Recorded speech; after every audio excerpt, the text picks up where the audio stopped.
नमस्कार दोस्तों, मैं सत्यम मिश्रा सभी का टेक्स्ट लर्नर्स के यूट्यूब चैनल पे स्वागत और अभिनंदन करता हूं। सबसे पहले आप सभी भाई बहनों दोस्तों को रक्षाबंधन की ढेर ढेर ढेर शुभकामनाएं। दोस्तों आज कह सकते हैं कि यस्टेट का प्रैक्टिस सेट नंबर 1 लेके आया हूं, जो कि आपके यस्टेट जो बिहार में होने वाला दोस्तों उसके लिए महत्वपूर्ण ईवीएस का प्रैक्टिस सेट है दोस्तों। और चलिए स्टार्ट करते हैं आज की क्लास का पहला प्रश्न। और दोस्तों एक तरीके से धमाकेदार शुरुआत है आज की क्लास का। चलिए यहाँ पे आपके सामने स्क्रीन पे दोस्तों पहला प्रश्न आपके सामने स्क्रीन पे आ चुका है। सबसे पहला प्रश्न दोस्तों क्या पूछा है, कह रहा है कि पौधे पौधे नाइट्रोजन को किसके रूप में प्राप्त करते हैं। पौधे जो है नाइट्रोजन, प्रत्येक पौधे या जैसे मनुष्य होता है या पौधे होते हैं, सबको नाइट्रोजन की आवश्यकता होती है, ठीक है। और जो मनुष्य होता है होते हैं वो नाइट्रोजन को डायरेक्ट ग्रहण कर लेते हैं, लेकिन पौधे जो हैं वो डायरेक्ट ग्रहण उसको नहीं कर पाते हैं। तो पौधे जो हैं वो नाइट्रोजन को किस रूप में ग्रहण करते हैं उसके बारे में यहाँ पूछा जा रहा है कि nitric oxide, nitrate, ammonia, nitrite. तो पौधे जो होते हैं दोस्तों, पौधे आपको पता है एक पौधा हुआ, ठीक है, पौधे हुए, इसके लिए ढेर सारी चीज़ें दोस्तों। पौधे होते हैं प्रकाश संश्लेषण क्रिया के द्वारा अपने भोजन का निर्माण तो कर लेते हैं, ठीक है, लेकिन उसको कुछ रूप में कुछ थोड़ा बहुत मात्रा में नाइट्रोजन की भी आवश्यकता होती है। तो नाइट्रोजन डायरेक्ट वायुमंडल से वो ग्रहण नहीं कर पाते हैं, तो नाइट्रोजन को किसके रूप में ग्रहण करते हैं, नाइट्रेट के रूप में। नाइट्रेट दोस्तों किस रूप में प्राप्त होता है, पौधों के जो जड़ें होती हैं उसमें कुछ जीवाणु पाए जाते हैं दोस्तों, कुछ ऐसे परजीवी होते हैं जो कि नाइट्रोजन को नाइट्रेट के रूप में कन्वर्ट कर देते हैं और पौधा जो है उसे उस रूप में प्राप्त करता है। तो इस प्रश्न का राइट जवाब क्या हो जाएगा, ऑप्शन नंबर सेकंड होगा कि पौधे जो होते हैं नाइट्रोजन को नाइट्रेट के रूप में प्राप्त करते हैं। चलिए अगला प्रश्न है, प्रश्न संख्या नेक्स्ट है। यहाँ पे पूछा जा रहा है कि पर्यावरण जो है दोस्तों, पर्यावरण किससे बना होता है। एक जो पर्यावरण होता है उसका निर्माण किससे होता है। तो सबसे पहले आप जान लीजिए कि जो पर्यावरण शब्द है उसकी उत्पत्ति जो हुई है किससे हुई है, फ्रेंच भाषा के इन्वायरनर शब्द से हुई है। किससे होती है, फ्रेंच भाषा का जो आपका इन्वायरोनर शब्द है दोस्तों उससे इसकी उत्पत्ति हुई है, और जिसका अर्थ होता है चारों ओर से घिरा हुआ। पर्यावरण का अर्थ है दोस्तों चारों ओर से घिरा हुआ होना। इस प्रकार किसी भी स्थान विशेष में मनुष्य तथा जीवित जीवों के चारों ओर घिरे भौतिक आवरण को ही क्या कहा जाता है, पर्यावरण कहा जाता है। और पर्यावरण संरक्षण अधिनियम 1986 के अनुसार, पर्यावरण संरक्षण अधिनियम 1986 के अनुसार पर्यावरण क्या होता है, पर्यावरण किसी जीव के चारों तरफ घिरे भौतिक एवं जैविक दशाएं एवं उनके साथ अंतःक्रिया को सम्मिलित करता है। तो इस प्रकार से कह सकते हैं कि पर्यावरण जो होता है दोस्तों वो मुख्यतः कह सकते हैं कि 3 घटकों से मिलके बना होता है। कौन कौन से घटक होते हैं, जैविक घटक होता है, अजैविक घटक होता है, और उसके अलावा ऊर्जा संगठक होता है। तो जैविक घटक में क्या आता है, तो दोस्तों यहाँ पे पूछ ले पर्यावरण किससे बना होता है, अजैविक और जैविक कारकों से मिलकर पर्यावरण का निर्माण होता है। तो अगर कभी पूछ लेता है कि अजैविक घटक होता क्या है और जैविक घटक क्या होते हैं, तो जो आपका अजैविक घटक है उसके अंतर्गत आता है स्थलमंडल, जलमंडल, वायुमंडल आते हैं, ठीक है। और जो जैविक घटक होता है, जैविक कारक होता है, उसके अंतर्गत आते हैं पौधे होते हैं, जंतु होते हैं, मानव होता है, और सूक्ष्म जीव इसके अंतर्गत आते हैं। दोस्तों कुछ पर्यावरण की कुछ परिभाषा दी गई है कुछ लोगों के द्वारा, उसको भी आप सुन लीजिए। कि जैसे रास एक वैज्ञानिक है, उनके द्वारा कहा जाता है कि पर्यावरण एक बाह्य शक्ति है। पर्यावरण क्या है, एक बाह्य शक्ति है जो कि हमें क्या करती है, प्रभावित करती है, ठीक है। और इसके अलावा आप कुछ और सुन लीजिए कि पर्यावरण की परिभाषा कुछ लोगों के द्वारा और दिया गया है। पर्यावरण का अर्थ उन दशाओं के योग से होता है जो मनुष्य को निश्चित समय में निश्चित स्थान पर आवृत्त करती हैं, ठीक है।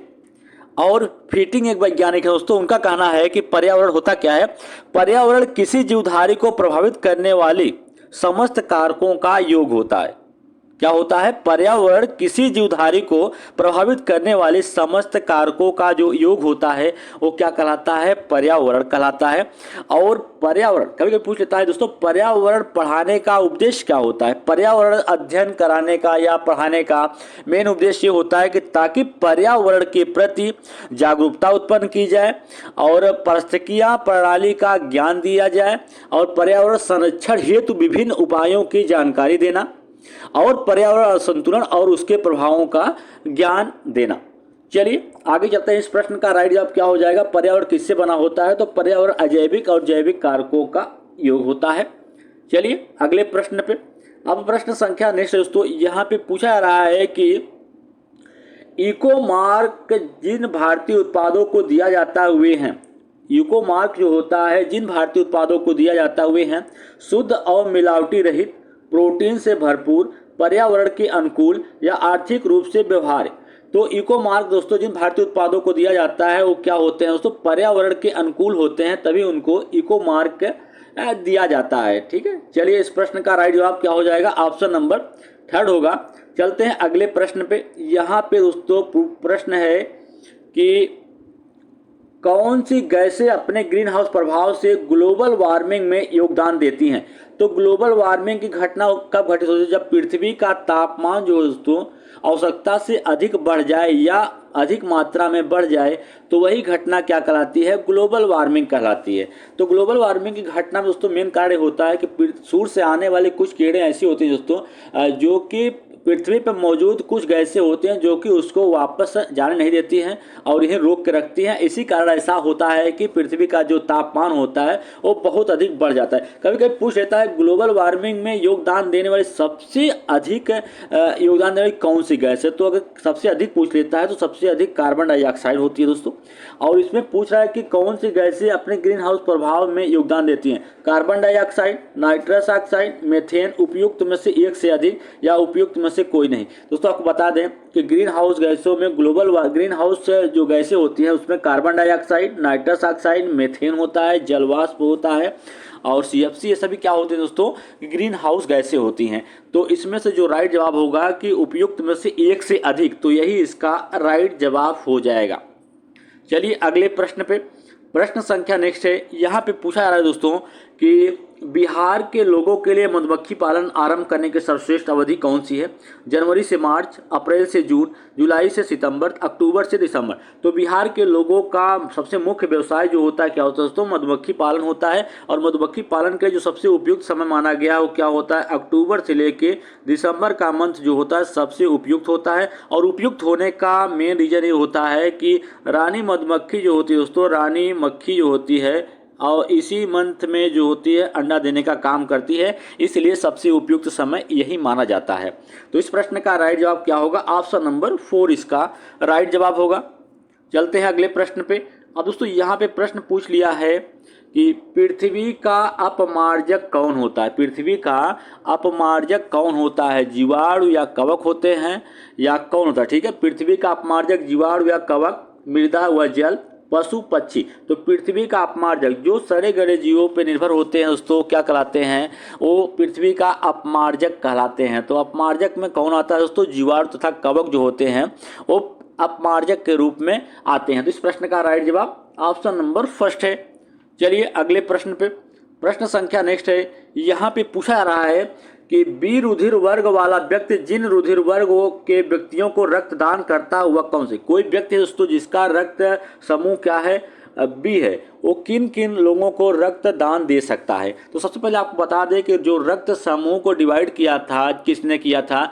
तो सबसे पहले आपको बता दें कि रक्त समूह को जिसने डिवाइड किया था कि रक्त ए है, बी है या AB है या O है, तो कार्ल लैंडस्टीनर के द्वारा इस चीज़ को बताया गया था। तो इसमें दोस्तों किसी व्यक्ति का ब्लड ग्रुप O है, B है, तो किसको किसको ब्लड दे सकता है। तो सबसे पहले अपने आप को खुद, जो B रक्त वाला होगा उसको दे सकता है। इसके अलावा AB वाले को रक्तदान दे सकता है। तो इस प्रश्न का राइट जवाब क्या हो जाएगा, ऑप्शन नंबर 3 इसका राइट जवाब होगा।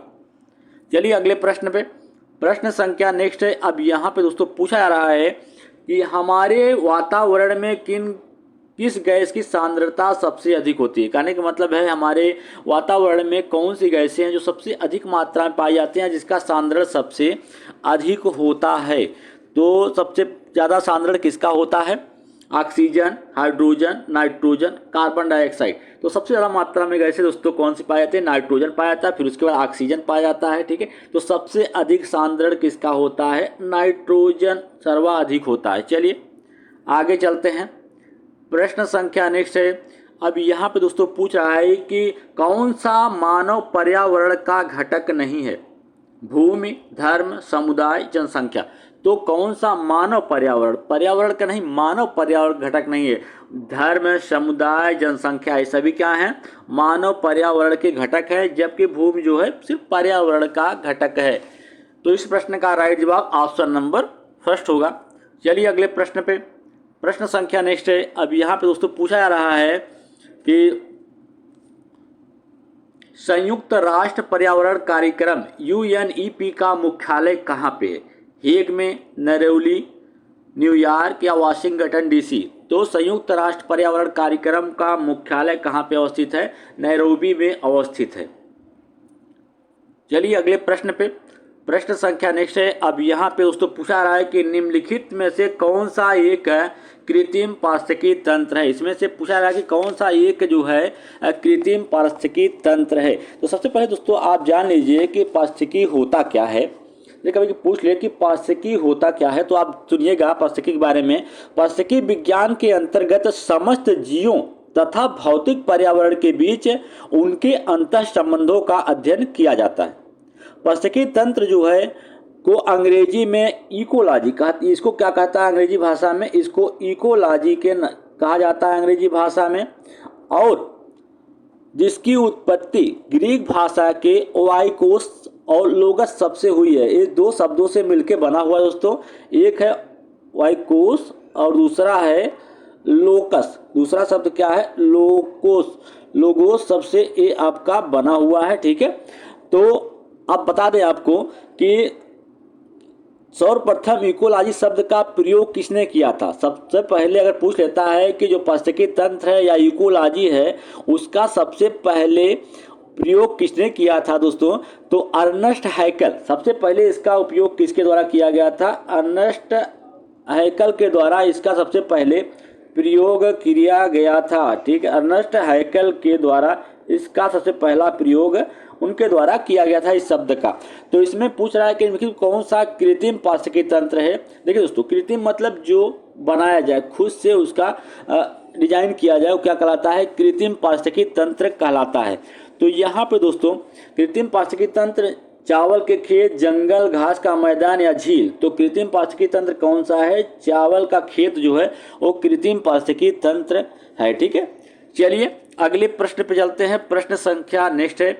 अब यहाँ पे दोस्तों पूछ रहा है कि निम्नलिखित में से पारिस्थितिकी तंत्र के बारे में निम्नलिखित में से कौन सा कथन सही नहीं है। इसमें से पारिस्थितिकी तंत्र के विषय में कुछ कथन दिए गए हैं और कुछ पूछ रहा है कि पारिस्थितिकी तंत्र का बारे में इसमें से कौन सा कथन सही नहीं है।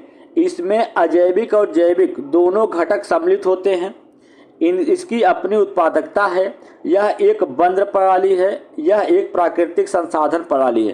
तो पारिस्थितिकी तंत्र जो होता है दोस्तों, पारिस्थितिकी तंत्र के अंतर्गत वातावरण एवं जीव समुदाय का अध्ययन किया जाता है। और इकोलॉजी शब्द का सर्वप्रथम प्रयोग किसने किया दोस्तों? अर्नेस्ट हैकल ने सर्वप्रथम 1869 ईस्वी में इसका प्रयोग किया था। और इसकी अपनी उत्पादकता होती है और यह एक प्रकार का क्या होता है? प्राकृतिक संसाधन प्रणाली होता है। पारिस्थितिकी तंत्र विज्ञान में ऊर्जा जो मापने की इकाई होती है वो क्या होती है? ऊष्मा होती है। क्या होती है? ऊष्मा होती है। और पारिस्थितिकी तंत्र के दो घटक होते हैं। पहला क्या होता है? जैविक होता है। दूसरा क्या होता है? अजैविक घटक होते हैं। तो इस प्रकार दोस्तों इस प्रश्न का जो राइट जवाब होगा कि पारिस्थितिकी तंत्र क्या होता है? एक बंद प्रणाली नहीं होती है। क्या होती है? खुली श्रृंखला होती है। इस प्रश्न का राइट जवाब ऑप्शन नंबर 3 होगा। चलिए अगले प्रश्न पे। अब प्रश्न संख्या नेक्स्ट है। यहाँ पे पूछा जा रहा है कि भारतीय संविधान को बनाने में कितना समय लगा था? 2 वर्ष 11 महीना 18 दिन, 1 वर्ष 10 माह 12 दिन, 2 वर्ष 10 माह 5 दिन, उपयुक्त में से एक से अधिक, उपयुक्त में से कोई नहीं। तो भारतीय संविधान को बनाने में 2 वर्ष 11 महीना और 18 दिन का समय लगा था। इस प्रश्न का राइट जवाब ऑप्शन नंबर फर्स्ट है। चलिए अगले प्रश्न पे। अब दोस्तों यहाँ पे एक प्रश्न है, पूछा जा रहा है कि जीवभार का पिरामिड किस पारिस्थितिकी तंत्र में उल्टा होता है। जीवभार का जो पिरामिड होता है दोस्तों किस पारिस्थितिकी तंत्र में उल्टा होता है।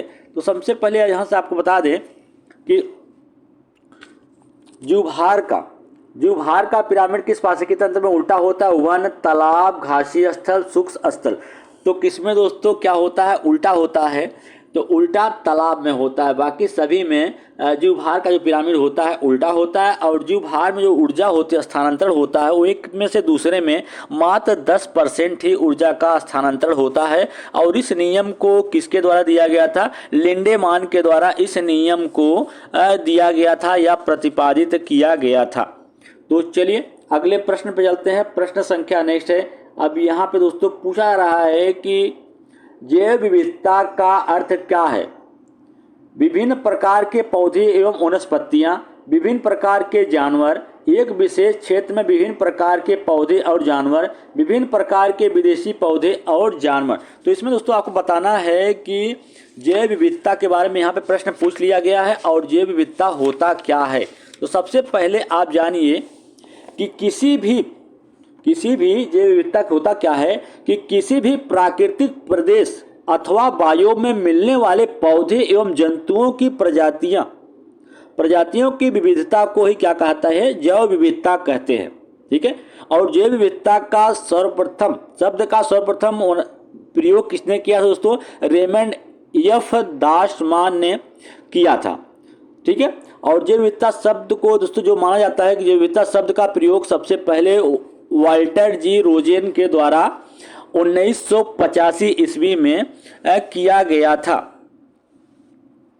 और जैव विविधता होता क्या है, एक विशेष क्षेत्र जिसमें विभिन्न प्रकार के जानवर एवं प्रजातियां जो हैं एक ही साथ रहते हैं, वो क्या कहलाता है, आपका जैव विविधता कहलाता है।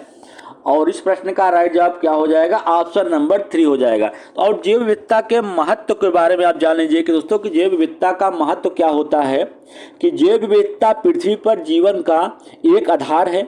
यह पृथ्वी पर पर्यावरण और मानव के लिए सबसे क्या होता है, सबसे ज़्यादा महत्वपूर्ण होता है। जैव विविधता मृदा निर्माण, मृदा अपरदन की रोकथाम, अपशिष्ट का पुनर्चक्रण और सस्य परागण द्वारा मानव अस्तित्व का आधार भी बनी हुई है।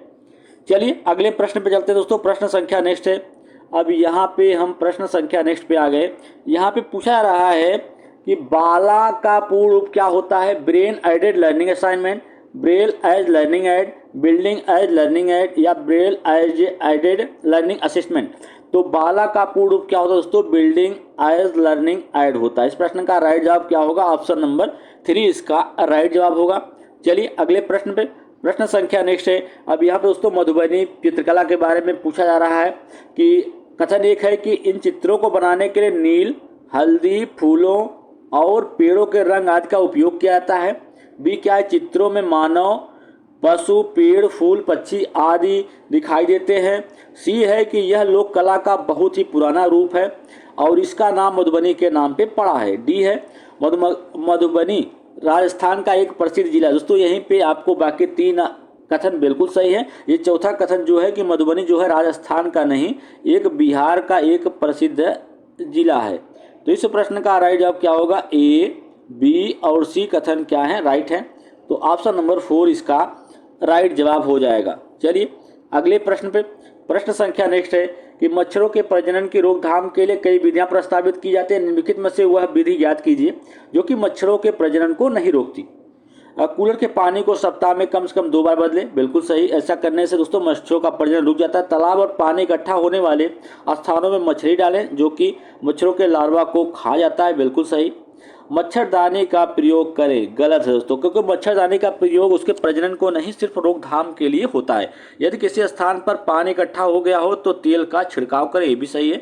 तो इस प्रश्न का राइट जवाब क्या पूछ रहा है कि प्रजनन को नहीं रोकता है। तो ऑप्शन नंबर 3 इसका राइट जवाब हो जाएगा। चलिए अगले प्रश्न पे। प्रश्न संख्या नेक्स्ट दोस्तों कि भारत में गिद्धों की आबादी के लुप्त होने में योगदान देने वाला सबसे महत्वपूर्ण कारक है विषाणु जनित संक्रमण, जीवाणु संक्रमण या मवेशियों को दर्द निवारक दवा देना, मवेशियों को इंजेक्शन का प्रबंध करना। दोस्तों आपको बता दें कि भारत में गिद्ध पहले बहुत मात्रा में गिद्ध दिखाई देते थे, बहुत ही ज़्यादा जनसंख्या में। गांव में भी दोस्तों गिद्धों की संख्या बहुत रहती थी। जब कोई भी जानवर मरता था तो उसको फेंका जाने के बाद उसको भोजन के रूप में ग्रहण करने के लिए आते थे, ठीक है। लेकिन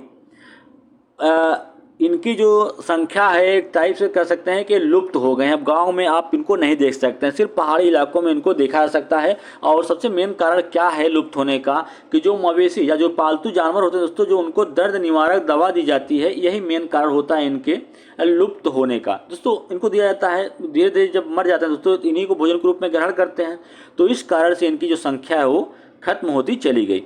चलिए अगले प्रश्न पे, प्रश्न संख्या नेक्स्ट है।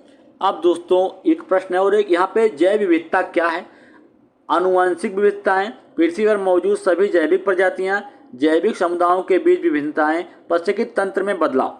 तो जैव विविधता होता क्या है दोस्तों, अभी मैंने आपको बताया कि जैव विविधता जो होती है दोस्तों उसमें होता क्या है, किसी भी पारिस्थितिकी के या कह सकते हैं कि किसी भी प्राकृतिक प्रदेश में मिलने वाले पौधों एवं जंतुओं की प्रजातियों की जो विविधता होती है वही क्या कहलाती है, जैव विविधता कहलाती है, ठीक है। और जो विविधता कई प्रकार से होती है, आनुवंशिक विविधता होती है, प्रजाति विविधता होती है और सामुदायिक या परितंत्र विविधता होती है। तो विविधता जैव विविधता होती है विभिन्न प्रकार से कह सकते हैं कि जैव विविधता मुख्यतः 3 प्रकार की होती है, ठीक है। तो यहाँ पे आपको बताना है कि जैव विविधता इसमें से क्या है। तो आनुवंशिक विविधताएं, पृथ्वी में मौजूद सभी जैविक प्रजातियां, जैविक समुदायों के बीच विभिन्नताएं या पारिस्थितिकी तंत्र में बदलाव। तो इस प्रश्न का राइट जवाब क्या होगा, इसमें से सभी क्या है, जैव विविधता हैं। चलिए यहाँ पे दोस्तों प्रश्न संख्या नेक्स्ट है और आज की क्लास का अंतिम प्रश्न है दोस्तों। भारतीय वन्यजीव अधिनियम वर्ष में लागू हुआ था। भारतीय वन्यजीव संरक्षण अधिनियम किस वर्ष लागू हुआ था, 1992, 1962, 1972 या 1982।